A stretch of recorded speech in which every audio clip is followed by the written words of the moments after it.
Roll the camera. Okay.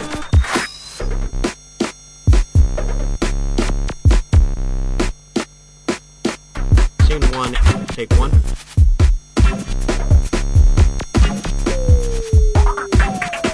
Scene 1, take 2.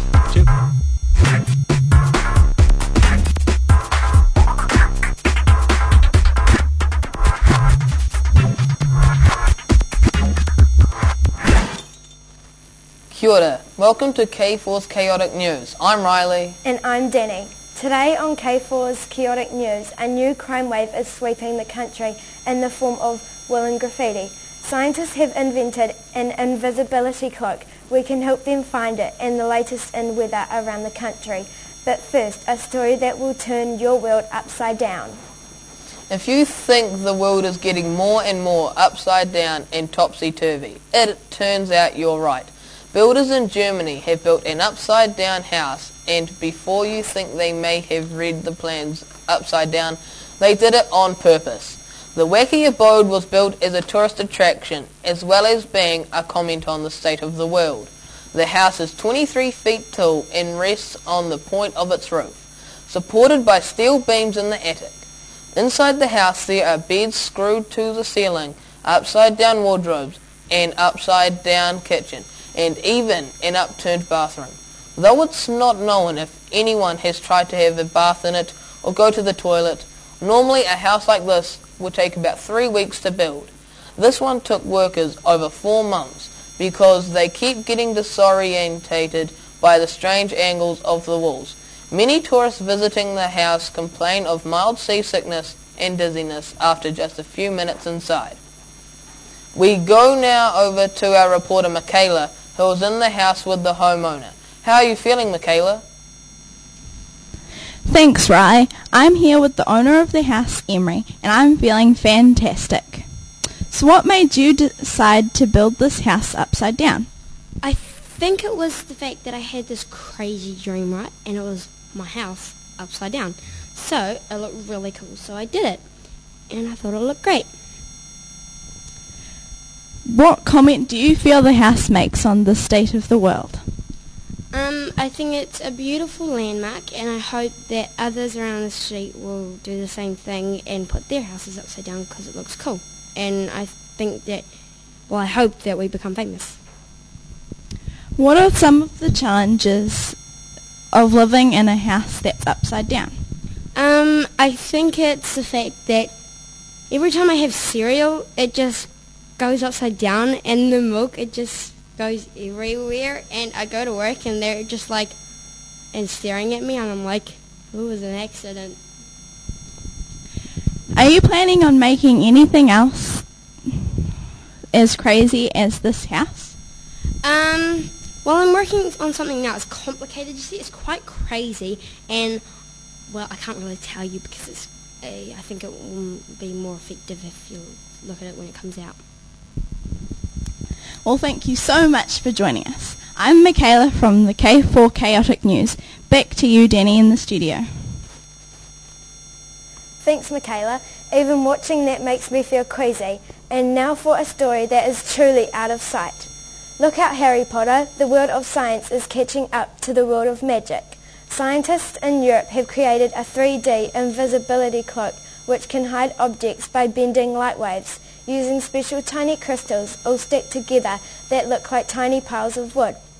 It has been discovered that light can be controlled in a way that makes objects disappear.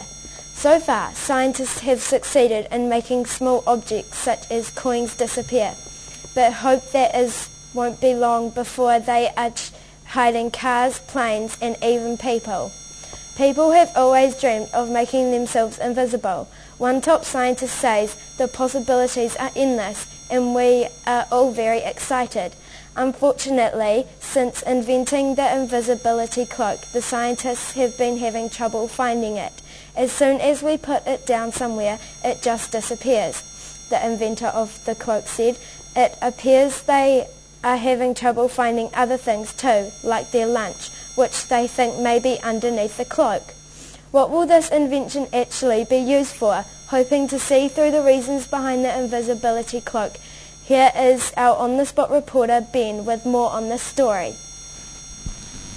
Hi, I'm Ben, and joining me today is Nathan, one of the scientists behind the invisibility cloak. Hi Nathan, thanks for joining us today. Pleasure being here with you, Ben. So, what made you want to invent an invisibility cloak? Well, I was recruited by the AOS, and they told me to invent this invisibility cloak. Interesting. So, can you show me how the invisibility cloak works? Yes, I can, but first I'll just have to find it. You know, it's invisible. Invisibility cloaks these days. Oh, here it is. Now my lovely assistant actually will demonstrate. Where'd she go? She's invisible. Whoa, so how does the cloak actually work? Well, the light reflects off this cloak back into your eyes, making it invisible. So, what do you hope the cloak will be used for? Well, I hope that one day it can be used in the army and special forces for special missions one day. Cool. So, where is she? Well, should be around here somewhere. Whoa, how'd she get over there? Well, you know, just the invisibility cloak. That's just amazing. So, well, thanks for joining us today, Nathan. Back to you, Riley. A new wave of graffiti crime is covering the country thanks to an underground gang known as the Midnight Knitters. These wool-waving criminals are covering tree branches and lampposts with small knitted jerseys and scarves under the cover of darkness. Police have labelled the knitted activities of the gang illegal because their woolly crimes are being done on public property without permission. The popularity of woolen graffiti is growing, and more public objects are being wrapped up warm and cozy every night. But the problem is growing in length and width, police say, and warn that if the Midnight Knitters aren't caught soon, every tree, lamppost and traffic light in the country will be colourfully dressed against the cold. The problem is spinning out of control. They're a close-knit group of dyed-in-the-wool criminals. We are stitching together a case, but it's not seamless. What needles me is that there is no real pattern to the crimes. A police spokesman said today, so far the criminal knitters have escaped arrest and continue to pull the wool over the eyes of both the public and the police. We go now to our secret location with our investigative reporter Lavania, who has an exclusive interview with one of the Midnight Knitters gang. Thanks, Riley. I'm Lavania, and joining me now is the Midnight Knitters gang. Thanks for joining us, guys. What led you into the dark underworld of knitted needles? Well, before we started knitting, the city was really cold, so we decided to make it warmer. Did you see yourselves as a criminal or an artist? If so, why? We see ourselves as artists because we're just trying to make everything more colourful and warm. Apart from trees, lampposts and traffic lights, what other things do you like to graffiti? Cars, bikes, buildings and people. We want to make everything and everybody warm. How did you break your leg? Well, when we were working on one of our star projects, I couldn't see and I tripped over and broke my leg. Thanks for your time. We're now over to you, Letitia, with the weather report. Thank you, Lavanya, and good morning, New Zealand. Let's have a look at tomorrow's weather. Starting in the far north,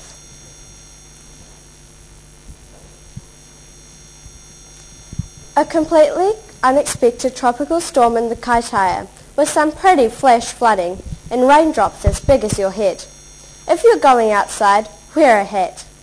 Moving down the island, in Auckland, there'll be a mix of fair conditions and unfair conditions until lunchtime. But those are the conditions, and you'll just have to accept them. An anticyclone meets a tropical cyclone in the Bay of Plenty. Tune in tomorrow to see what happens. Will they fight or cancel each other out? Maybe they'll end up as friends. Wait and see. In Napier and Hastings, the weather will be occasionally changeable and occasionally not. We have really no idea what will happen there. In Taranaki, a mild depression brings it with a very dull day with no highlights whatsoever. It will be gloomy, overcast, and miserable all morning. However, things should cheer up by the evening, so don't worry. Everything will be fine. Wellington will have another capital day. There will be no wind at all, and all day conditions will be so pleasant they'll actually be classed as extreme. In the top of the South Island, Kaikoura can expect to have a good day, meeting friends for lunch, going for a swim, or reading the newspapers. But whatever you do, try to stay indoors, as the weather will be just terrible. A real mix for Christchurch, where excessive rainfalls hit, along with some unreasonable rainfall, sensible wind, moderate thunderstorms, and a smattering of very angry snow. And in the lower south, Dunedin will be very frosty, cold and unfriendly until late morning, when the sun will pop over for a visit. Everybody likes the sun. That's all from me. Remember, if it's raining outside, that's the weather for you. Catch you later, New Zealand. Now it's back to you, Riley and Danny. Thanks, Letitia. Well, that's all we have time for. We hope you've enjoyed this morning's broadcast. Thank you for watching, and we'll see you again next time. From the whole team at Wake Up New Zealand, goodbye, Inuhara. Roll the camera. Okay.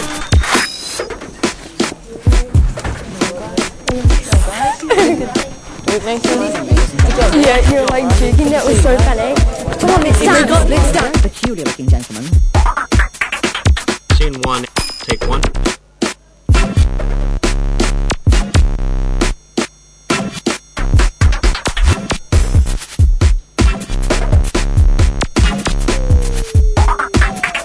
Scene 1, take 2.